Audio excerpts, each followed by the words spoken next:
and we are going to move quite quickly to Adelino Cardoso, who is also a friend now from another university. So we have a colleague from the WABO, then from the Faculty of Humanities of the University of Lisbon.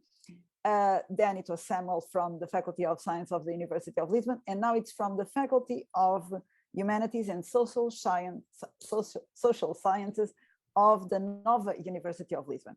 So Adelino Cardoso is a good friend also, and is an expert on the history of medicine of the early modern period. So he's going to talk about medical art and science in Medicus, Politicus by Rodrigo de Castro. So please, Adelino. Rodrigo de Castro was a remarkable doctor, Portuguese Jewish doctor who worked in Hamburg from 1590.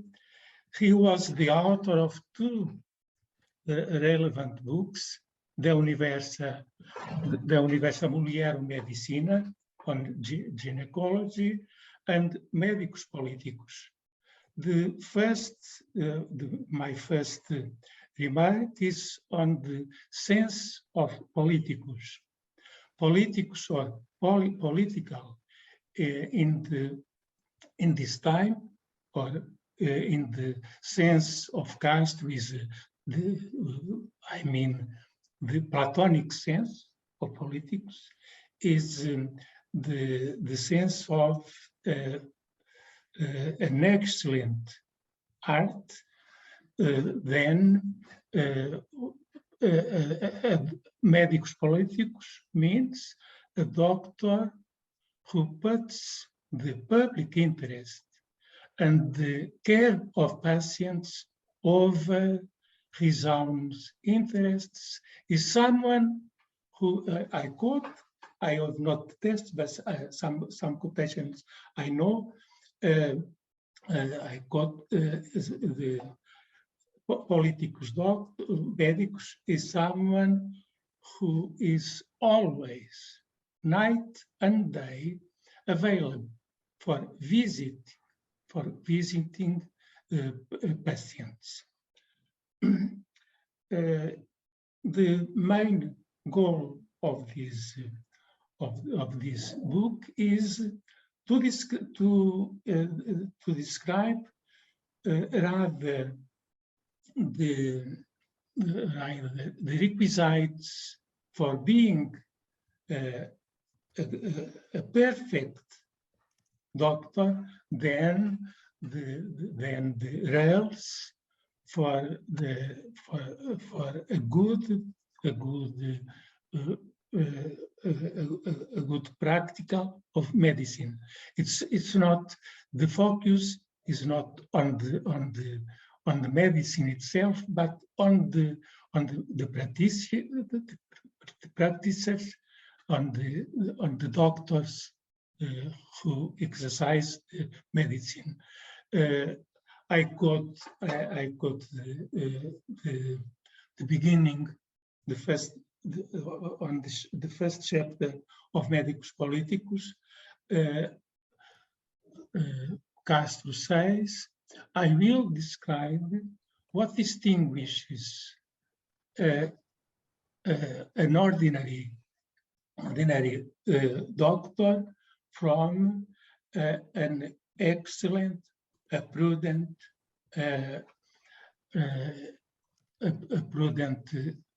politicus doctor who is worthy of the most noble art. Then medicine is, for Castro, is an art. We find the expression medical art. In this sense, Castro assumes the legacy of the classical Greek classical Greek medicine and philosophy, where we can find in the Corpus Hippocraticum, namely in the writing on the art, but also on the ancient medicine, and in the writings by Plato and by Aristotle, we find a discussion on the epistemological status of medicine, and there are strict distinctions between tike, I mean fortuitous chance, and empiria, the empirical knowledge, the episteme, the knowledge, the demonstrative knowledge and technique, the art. Then Castro, as in the Corpus Hippocraticum, he argues that the medical art, that medicine is indeed an art, because it has a method. It doesn't operate fortuitously by chance. The bad doctors, yes, they work by chance, but not a true medical artist. And it is not there is a kind of special universality in medicine, not the universality of mathematics, of logic or philosophy, but a kind of universality. It is not the same to know that a remedy is good for one person and other, and to know that such remedy is good for the patients with a specific problem. There is a kind of universality. All patients with a specific etiology and symptoms can be treated with remedy. It's a kind of universality distinct of a true episteme, of a science, of a really founded science. And the correlative term of art in the medico-philosophical tradition is nature.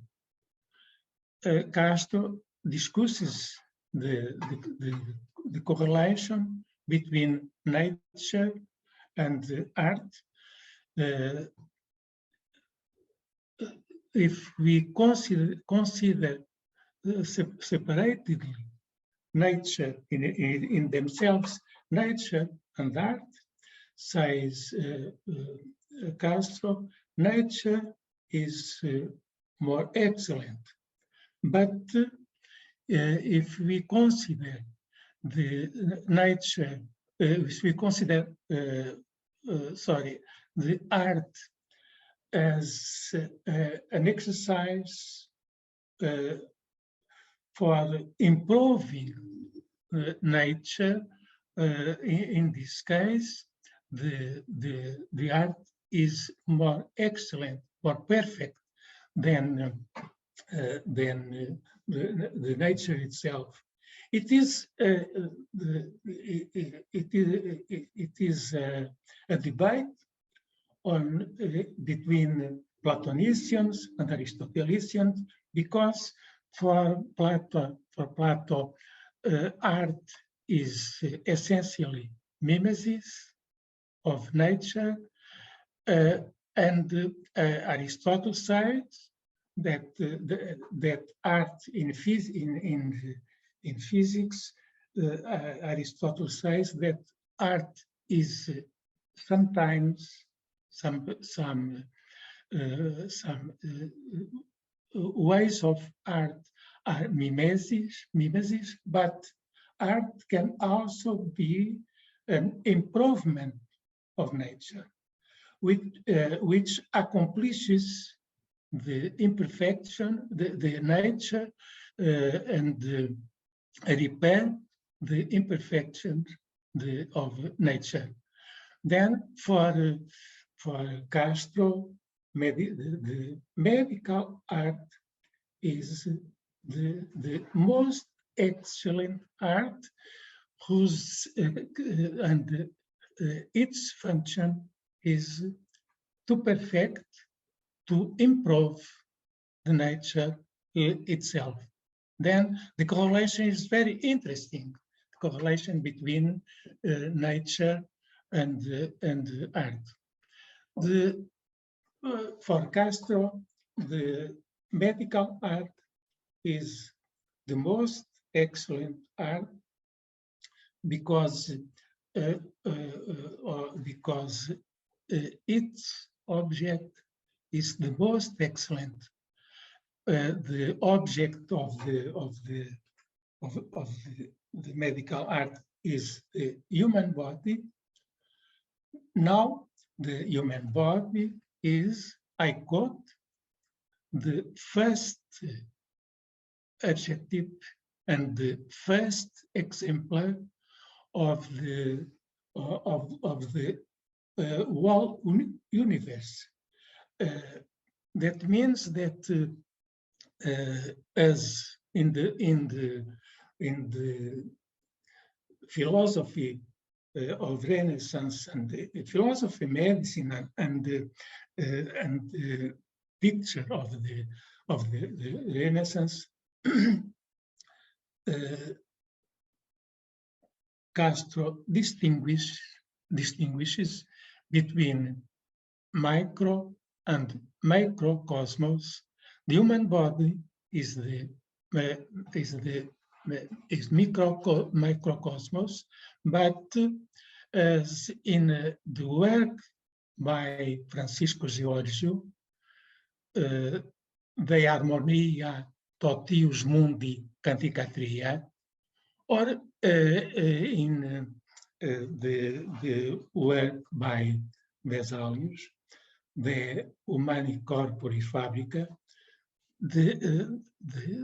I think that it is very interesting because the microcosmos is the symbol. I mean, is the model, the archetypal symbol of the whole universe. I mean, the human body is more perfect than the whole universe. The universe considered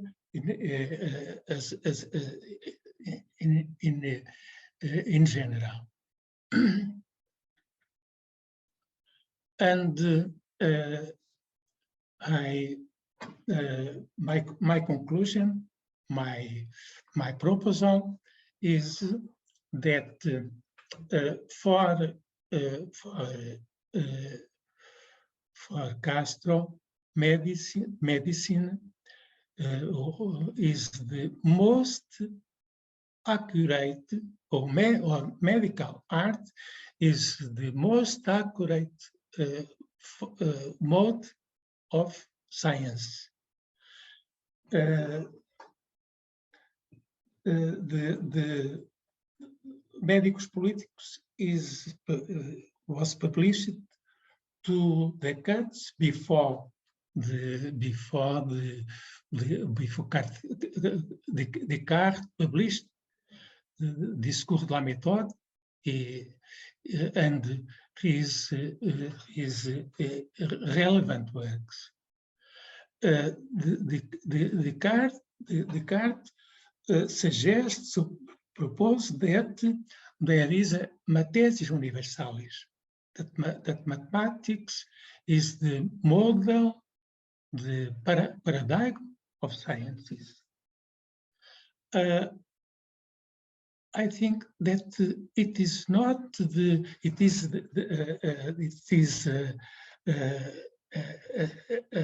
relevant, a significant difference when we compare Descartes with the Renaissance.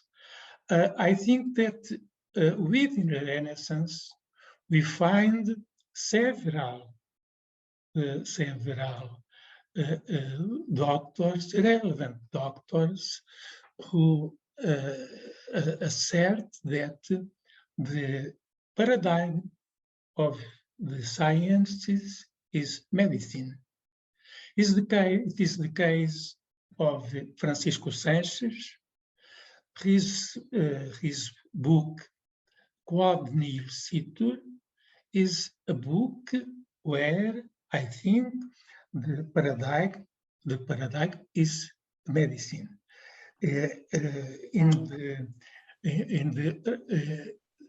the Ad Lectorem by Sanches, he asserts that the method of his book is the method of the medical art. Okay. Because the medical art guides the best way for thinking and for focusing, and the most accurate knowledge of things. It is also the case in Castro, because medicine is an art, but an art that requires all the scientific knowledge. Require the training of a doctor is very exigent initially, the training in the university, but his training is for all his life.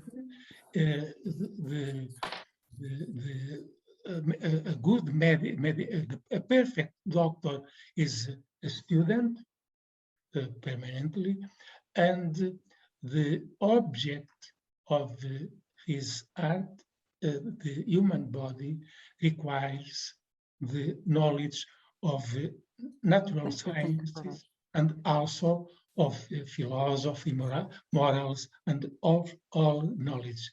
Thank you, Anna. Thank you so much, because we still wanted to have some time for discussion. So if you have any question, please.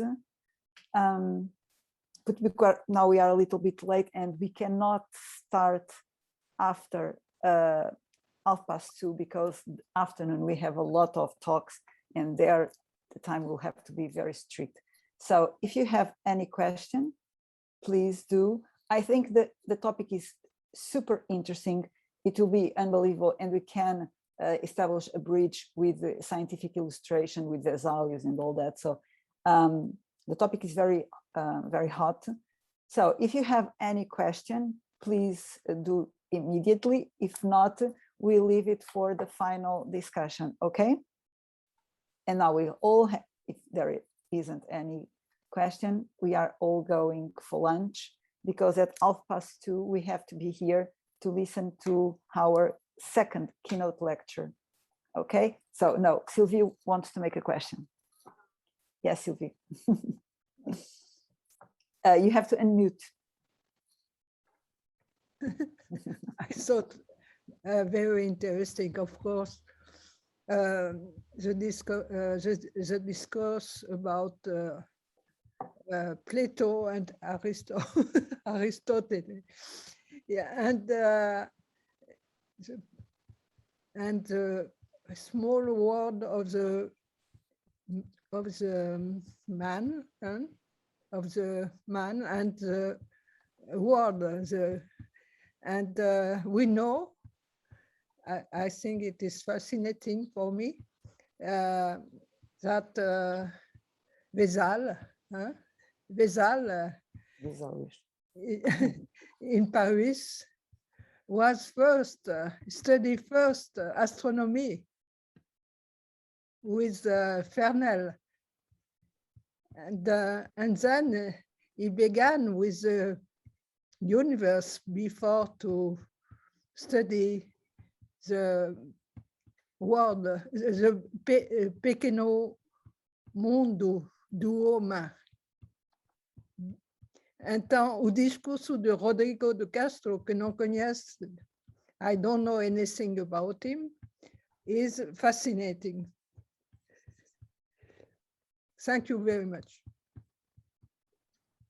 Yes, because it's like in Vesalius, it goes from the macrocosmos to the microcosmos. He studied first the world and then the man, isn't it? Yeah, so it's perfect. Thank you. So if you want to say a word, Adelino, and then it's true, then we are going for lunch. So please, Adelino, thank you very much, Sylvie. I don't know. Your question is on the micro and the micro and macrocosmos. I understand. Then I think that the most interesting is that the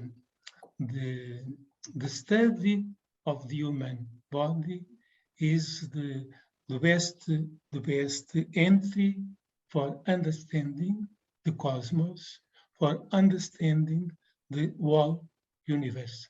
Thanks.